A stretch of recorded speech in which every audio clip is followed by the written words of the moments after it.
Budget 2026 का की changes क्या क्या है वो मैं आपको अभी बता रहा हूँ। पहला, आईटीआर के ड्यू डेट में चेंजेस आया है। पहला आईटीआर 1 और 2 जो 31 जुलाई था वही है, लेकिन आईटीआर 3 और 4 जो नॉन ऑडिट का बिजनेस है उस लोग के लिए ड्यू डेट आपका 31 अगस्त कर दिया है। मतलब अगर आप आईटीआर 3 फाइल कर रहे हैं और 4 फाइल कर रहे हैं और आपका ऑडिट नहीं हो रहा है, 1 करोड़ के नीचे है, तो आपको ड्यू डेट 31 अगस्त है रेदर देन 31 जुलाई। फिर इसके बाद सबसे ज़्यादा जरूरी रिवर्स रिटर्न का डेट बदल दिया गया है। पहले हम लोग रिवर्स रिटर्न 31 दिसंबर तक कर सकता था, लेकिन अभी आपका रिवर्स रिटर्न का डेट हो गया 31 मार्च 2026 या 27। अब जो भी साल का रिटर्न फाइल करेंगे उसका नेक्स्ट ईयर के असेसमेंट ईयर तक हम लोग रिवर्स रिटर्न लगा सकता है। अब ये तो अप्लाई हो रहा है फाइनेंशियल ईयर 2026-27 से, तो 26-27 के बाद से जो भी रिटर्न लगेगा उसका रिवर्स रिटर्न का डेट उसके नेक्स्ट ईयर के 31 मार्च तक अप्लाई होगा। फिर एक बहुत बड़ा चेंजेस आया असेसमेंट से रिलेटेड। पहले क्या होता था, अगर हम लोग को कोई भी नोटिस आया है और इनकम टैक्स डिपार्टमेंट उसका असेसमेंट स्टार्ट कर दिया तो फिर हम लोग उस ईयर का आपका नोटिस फाइल नहीं कर सॉरी उस ईयर का हम लोग रिटर्न फाइल नहीं कर सकता था। बट अभी इनकम टैक्स अलाउ किया हुआ है कि अगर असेसमेंट चल भी रहे फिर भी हम उस ईयर का आपका रिटर्न फाइल कर सकता है। बस हमको 10% एडिशनल टैक्स देके हम उस पर रिटर्न फाइल कर सकता है, और उस रिटर्न में हम जो भी अपना न्यू इनकम दिखाएगा उस पर हमको फाइन या पेनल्टी नहीं लगेगा। बस एक्स्ट्रा से हमको 10% टैक्स हम दे दिया तो फिर हमको एडिशनल कुछ और करने का दरकार नहीं है। फिर एक टीडीएस से रिलेटेड चेंजेस आया है कि अगर रेसिडेंट इंडिविजुअल और एचयूएफ है वो एनआरए से कोई प्रॉपर्टी परचेस करता है तो उसको पेमेंट के टाइम में बिना 10 नंबर के भी वो पेमेंट कर सकता है। वो अपना पेन पे टीडीएस काट के सरकार को जमा दे देगा, उसके लिए उसको सेपरेट 10 नंबर नहीं चाहिए अगर एनआरए से कोई एसेट्स हम परचेस करता है। फिर नेक्स्ट चेंजेस है टीसीएस का रेट भी आपका कमा दिया है। अगर पहले क्या था, एलआरएस में लिबरल स्कीम में अगर मेडिकल या एजुकेशन इंस्टीट्यूशन के लिए हम कोई पैसा अपने रिश्तेदार को बाहर भेजता है इंडिया के बाहर, तो उसके लिए 5% टीडीएस कटता था, जिसको कमा के भी 2% कर दिया गया है, जिससे कि आपको इंस्टीट्यूशन में या इसमें कभी दिक्कत ना हो। और एक बड़ा चेंजेस किया है कि अगर कोई भी स्मॉल टैक्स पेयर का कोई भी फॉरेन एसेट से इनकम है जो आज तक डिस्क्लोज नहीं किया हुआ है, तो एक वन टाइम अमेंडमेंट का ये दिया हुआ है कि वो एक बार दिखा सकता है।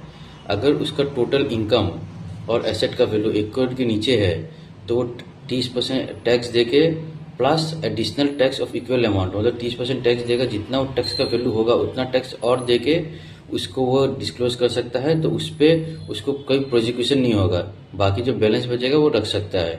उसके अलावा अगर उसका वैल्यू 5 करोड़ के नीचे है तो उसको फिक्स्ड 1 लाख रुपये फीस देना पड़ेगा, और फीस देके फिर वो अपना बच सकता है। इसके अलावा एक न्यू डीटीसी 2025 वो भी अप्लाई कर दिया हुआ इनकम टैक्स। मतलब सिंपल सी बात है कि अगर डीटीसी जो नया आने वाला था वो अभी अप्लाई हो चुका है, मतलब 12 लाख तक आपको कभी भी टैक्स नहीं लगेगा। और ये 12 लाख का जो टैक्स है वो फाइनेंशियल ईयर 25-26 के लिए भी है। ये 2025 में अप्लाई हो गया था। अब बजट 2026 में इसमें कोई चेंजेस नहीं किया गया है। मतलब अभी जो हम लोग 31 मार्च 2026 के बाद जो रिटर्न लगाएगा फाइनेंशियल ईयर 25-26 का, उस पर भी अगर आपका 12 लाख तक इनकम है तो कोई टैक्स नहीं लगेगा। और अगर सैलरी इंडिविजुअल है तो 75% स्टैंडर्ड डिडक्शन हो मिल जाता है। मतलब अगर 12,75,000 जितना आपका इनकम है तो उस पर कोई एडिशनल टैक्स नहीं लगेगा। फिर एक चेंजेस आया गोल्ड से रिलेटेड। उसका आपका लॉन्ग टर्म कैपिटल गेन का ड्यूरेशन में आपका चेंजेस किया गया है। जैसे अगर फिजिकल एंड डिजिटल गोल्ड है तो उसका लॉन्ग टर्म तभी माना जाएगा जब वो 24 ईयर्स तक होल्ड है, और अगर गोल्ड ईटीएफ है तो उसका लॉन्ग टर्म तब माना जाएगा जब वो 12 ईयर्स तक होल्ड है। और दोनों का टैक्स रेट सेम होगा, लॉन्ग टर्म का 12.5%, और इस पर 1,25,000 का आपको वो नहीं मिलेगा डिडक्शन। बिकॉज जो 1,25,000 का जो डिडक्शन है वो मिलता है इक्विटी म्यूचुअल फंड्स जो लिस्टेड है मार्केट में, लेकिन गोल्ड और ईटीएफ इस पे कोई डिडक्शन नहीं है 1,25,000 का।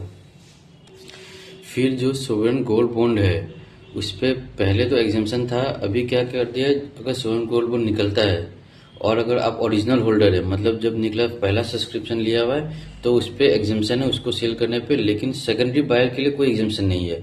मतलब मार्केट से वो सेकंड में खरीदा है तो उसके लिए उसको कोई एग्जामेशन नहीं मिला जाएगा, लेकिन जो ओरिजिनल होल्डर है उसी को सोवरेन गोल्ड बॉन्ड पे एग्जामेशन अलाउड किया है। और सबसे इम्पोर्टेंट मेजर चेंजेस किया गया है डेरिवेटिव मार्केट में। अगर आप एसटीटी अगर फ्यूचर्स बाय सेल कर रहा है तो उसमें अभी एसटीटी कर दिया हुआ है 0.05%, जो कि पहले था 0.02%। एंड अगर ऑप्शन बाय सेल कर रहा है तो अभी उसका एसटीटी है 0.15%, जो पहले था 0.1%। ये बहुत मेजर चेंजेस है।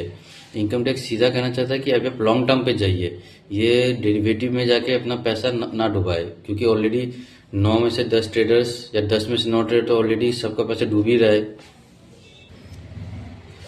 रिबेट हो गया आपका, ओल्ड स्कीम में रिबेट है 12,500, न्यू स्कीम में रिबेट है 60,000।